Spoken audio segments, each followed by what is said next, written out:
چەند ڕۆژێکە گفتوگۆکانی پێکەنانی حکوومەتی نوێ لە هەرێم و عێراق گەرم و گورتر بوون. پەرلەمانتارانی خولی پێشوو کە ئاگاداری بەشێک لە گفتوگۆکانی ڕابردوو بوون قسەیان لەسەر شێوازی گفتوگۆ و دانووسانەکان هەیە.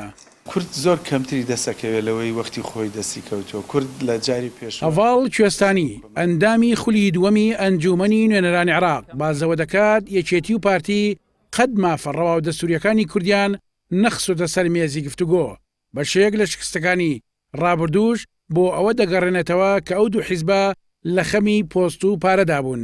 ئەم لاوازیەی پێگەی کورد لە دیدی عێراقیەکان داواکە لە گفتوگۆکاندا کورد داخوازیەکانی زۆر کەمتر و بچووکتر بن لەو داخوازیانەی کە لە خولەکانی پێشوودا هەیبوو.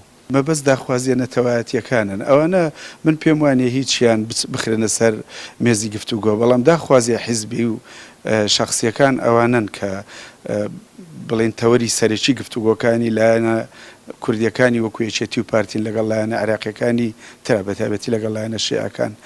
سروشتی ئەو دوو حیزبە وەکو خۆی ماوەتەوە داخوازیەکانیشیان هەمان داخوازی جارانی پێشوو دەبێت کە داخوازی پۆست و پارە و تەمینکردنی بەرژەوەندیە شخصی و امتیازاتەکانی خۆیانە. لە خولی پێشوودا لایەنە کوردیەکان لەسەر 19 خاڵ دانووسانیان لەگەڵ لایەنە عێراقیەکان ئەنجامدا. سامان فەوزی هاوڕێی هەڤاڵ کوێستانی بۆ لە خولی دووەمی ئەنجومەنی نوێنەرانی عێراق دەڵێت هیچ خاڵێک لە داواکاریەکان جێبەجێ نەکراوە. ئەو بە پێویستی دەزانێت کورد گفتوگۆ و پەیوەندیەکانی بە دامەزراوەی بکات.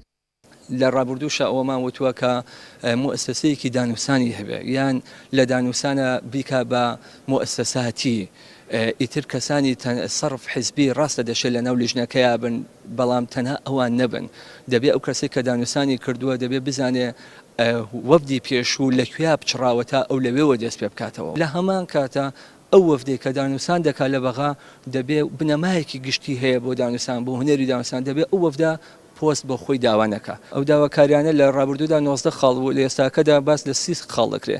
ئایا چی جێبەجێ کراوە؟ ئەی چی ماوە جێبەجێ کرێ؟ چه خاڵێکیان هەندێک هەنگاو نەدراوە بۆ جێبەجێکردیان بێگومان ئەو خاڵانێک کە جێبەجێکراون ئێجگار کەمن بۆیە هەمووی دووبارە بۆ تۆ زیاشی کردووە.